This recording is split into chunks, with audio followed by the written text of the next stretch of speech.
honey, I'm here to remind y'all that Bill de Blasio been throwing us under the bus. He doesn't only use his Gestapo called the NYPD, he also uses Con Ed as a weapon against us. So let's talk Brooklyn, Con Ed, and blackouts, okay? Now, as y'all know, I live in Queens now, and I work crazy hours. So I must have got home. I was working really late that week. I wasn't getting home till like 1, 2 o'clock in the morning. So I must have been at work while this happened because I missed the whole thing, okay? By the time I got home, power was restored. You know, I had a little problem with my cable, but I didn't even think about it. So, you know me, but I'm always watching the news and, you know, finding out what's going on. And I want you to take a look at the first video that had me really like, yo, let me look into what is going on, because I had remembered some things prior. But look at this video and we'll come back.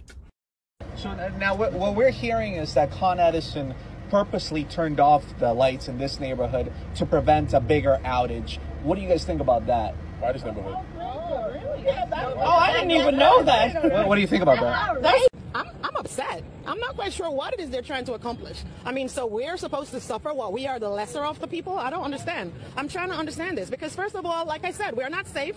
We are hot because of all the days you decide that you want to preserve something. We're out here, it's sweltering. There's no AC, there's no fan. There's no stores where we could go to and say, okay, let's go and get some ice or something so that we could rescue ourselves. There's nothing here. So exactly what are they trying to accomplish? We have to suffer? For what? Thank you so much, Colleen. I really appreciate it. Now, what I had remembered when I heard about this, I was like, wasn't there a blackout a couple of weeks ago in the city? Watch that and we'll come back. As Con Ed tries to calm concerns about its power grid, Mayor de Blasio is trying to calm critics who say he should have been in the city during the blackout. The mayor was campaigning in Iowa when the power went out, and he didn't make it back to the city until more than 12 hours after the lights came back on. New York One's Lindsay Tuckman is in Columbus Circle this morning. So, Lindsay, how are people responding to all of this? It may have been over the weekend, but the story still continues today. Shannon, this was a concern raised when de Blasio first announced his candidacy for president. What if crisis struck and he wasn't here to fulfill his mayoral duties? Well, some people here today say that happened this weekend. De Blasio was in Iowa campaigning for the Democratic presidential nomination when the blackout happened, and he did not commit right away to returning to the city. Others, like City Council Speaker Corey Johnson and even Governor Cuomo, using it as a time to provide guidance.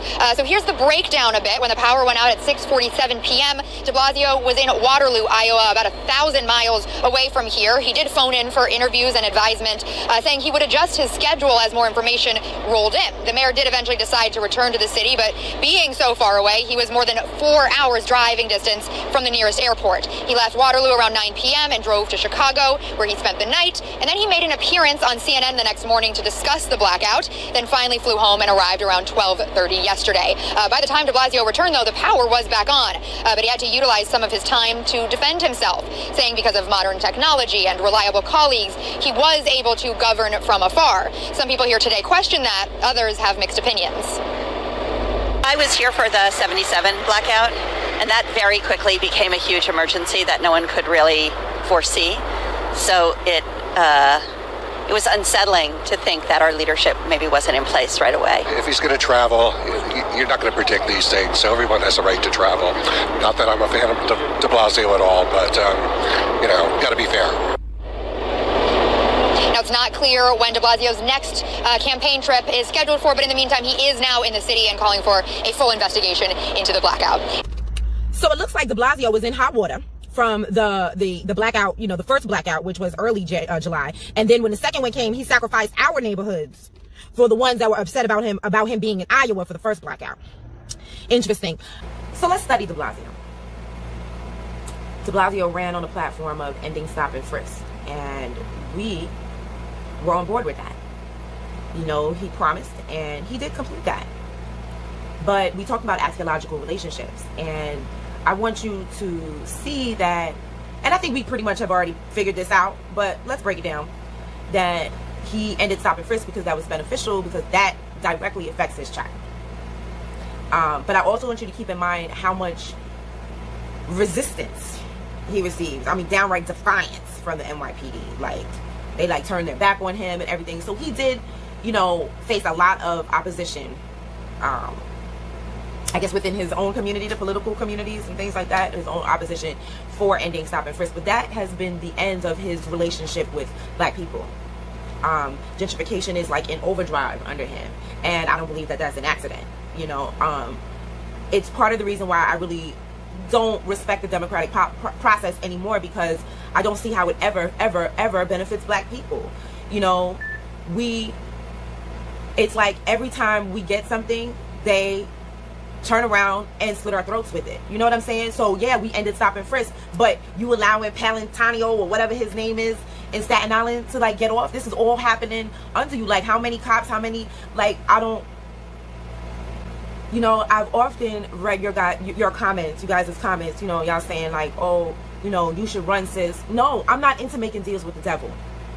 I don't want to sit down to dinner with the devil and talk about things and compromise and discuss things. That's not my personality, and I'm not really that's what I don't like about politics. Like, I don't ever want to be the person like, okay, oh well, to end stop and frisk, you gotta let Palantanio get off. So which one is it?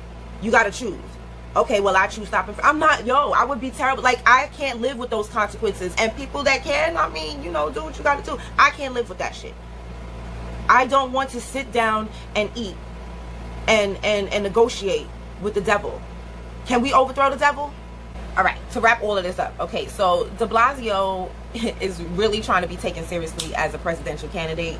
The whole of New York wasn't about that. White, black, yellow, in between, everybody thought that was hilarious. We like, my dude, you can't even handle a snowstorm. Okay, hold on. You barely got those under wraps. You know what I'm saying? Every other snowstorm, you messing up. You know. So New Yorkers, we completely laughed at, you know, his ambitions to become the president of the United States. But I want you to look at this in an actually logical way. Okay, the object is the presidency, right? He used us. You know, stop and frisk, he used his son, all that kind of stuff to get to the object, which was the presidency, or which is the presidency.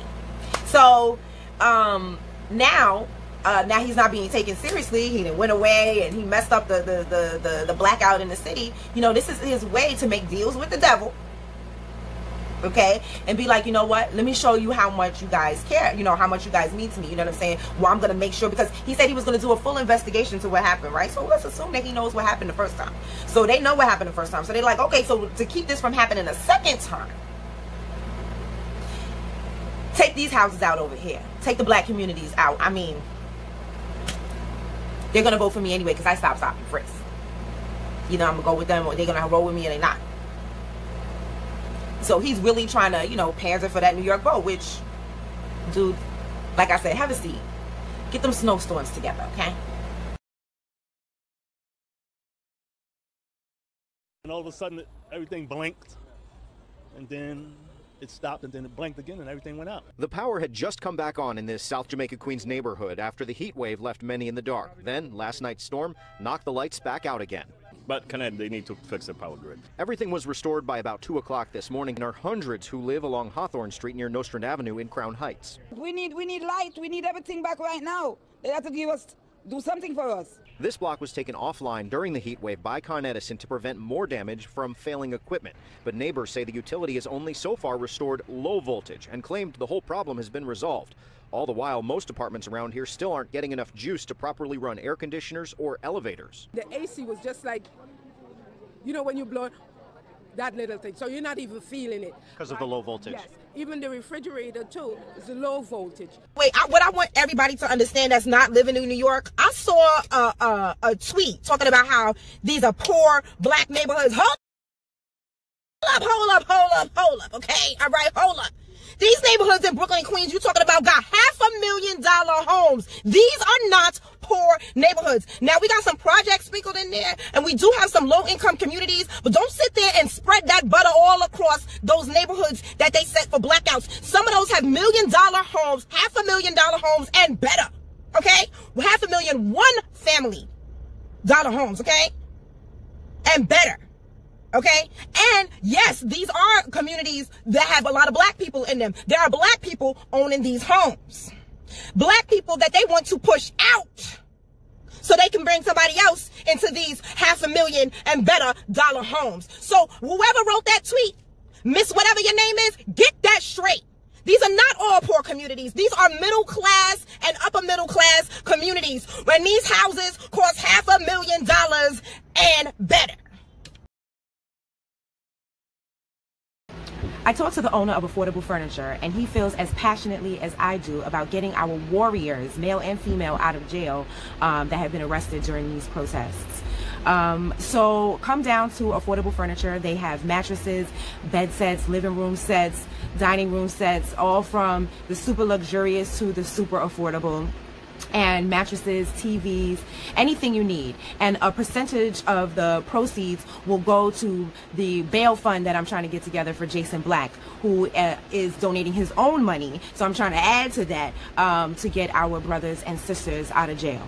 So any of your furniture needs, make sure that you buy black and come on down to Affordable Furniture, where you can be helping two causes at once, supporting a black-owned business and supporting our efforts to get our warriors out of jail. Sign up for free text alerts. You can find the link in my bio or in the description.